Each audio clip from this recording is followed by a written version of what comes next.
It's actually Chrono24. And who likes watches? Yeah, I was expecting that. Chrono24 is owned by Dirk Schwartz and me. I don't know, Dirk, where are you? We are actually not the founders. We acquired the company 1.5 years ago. This is how it looks like. Chrono24 is the world's largest marketplace for luxury watches. Dirk and I, we love marketplaces, and we also love watches, and so this is the perfect venture for us. And so that I won't bore you with the data through my presentation, I'll put it all on one slide. These are some facts about our service. Chrono24 is very international. We have sellers from usually 70 different countries. We have a total volume of watches on our site of about $700 million. And the yearly transaction volume is about $200 million. The watches range from a couple €100 for a pre-owned Omega to a Patek Philippe collectible timepiece of up to $1.5 million.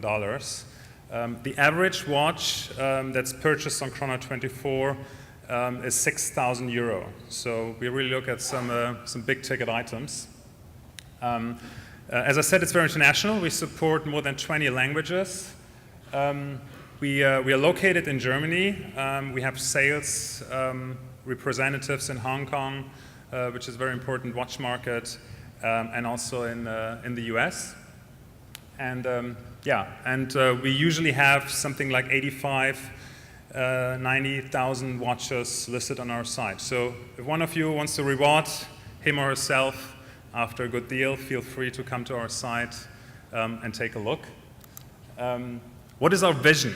We ultimately think that today the internet is an important tool for researching watches online, but most people still don't have the trust to actually do the transaction online. So they look on Chrono24 and go to the local watch dealer. And our ultimate vision is that everybody has the confidence and the trust to shop online. And we think that this will really drive the company even further and help the transaction volume to explode. I did a little look to marketplaces, and since we have a lot of experience with marketplaces, I was just want to do three little things. What makes a marketplace successful? And I have to admit, there's a little bias towards watches. You'll see. So I think the first important step for running an internet marketplace is finding the right category. And here are some criteria that make a really great category for an internet marketplace. I think you should look at a marketplace, at a market with a big market volume. And the watch industry, the luxury watch industry, we're just talking here at luxury watches, worldwide is about 25 billion euro worldwide. But the really interesting part is when you look at the margin. The average margin at a dealer is 30 to 40%. So when you take the worldwide margin generated on luxury watches, we're really looking at a big market. And when you include even the margin that the manufacturer is doing, it's even a lot more. The average watch, this is something we don't know for sure, but what we hear is that the production costs are 5 to 6% of the retail price when you look at brands like Rolex and so on. Second, you should look for something, for a category with a high unit value, and even better if that's a high unit value per weight and per size. And I think the watch comprises a lot of value for a very small size and a small weight. So it's very easy to ship a lot of value around the globe. So this makes it easy to generate a pretty big transaction volume, since you have really small pieces containing a lot of value. Low return rates. You can really have a look before you really know what you get. Most people know exactly what they are buying, since they can look at the watch everywhere. And so we have quite really, our dealers listing on our site have quite low return rates. It should be the same product worldwide. That also makes it easy that the market is a worldwide market. So somebody looking for an Omega in Japan looks for a similar Omega in Buenos Aires or in New York. So that really makes it easy, it makes it a worldwide market.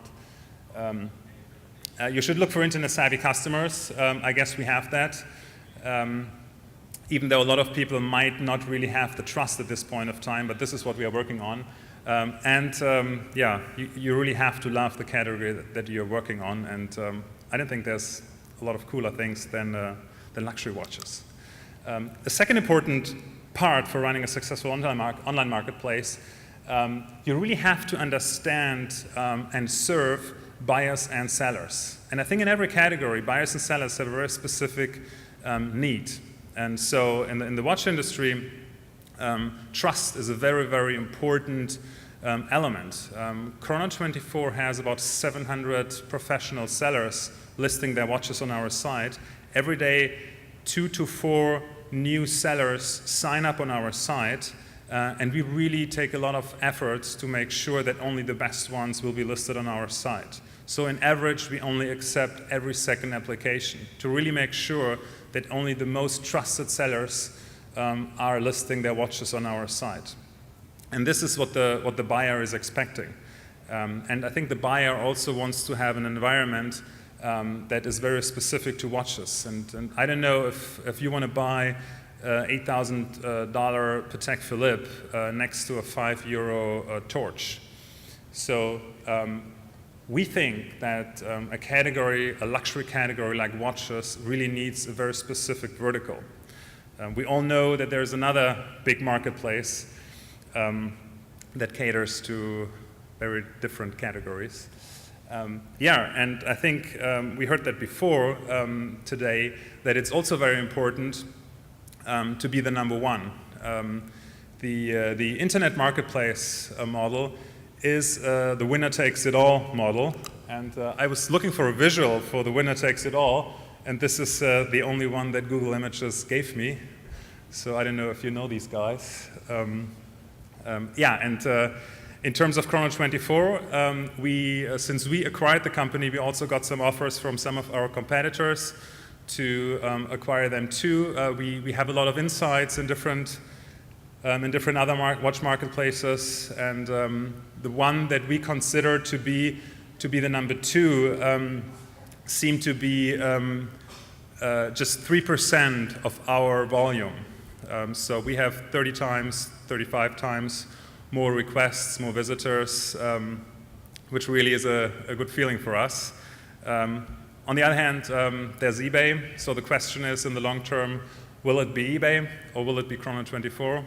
And that'll be interesting to see in the future. Thank you very much. And yeah.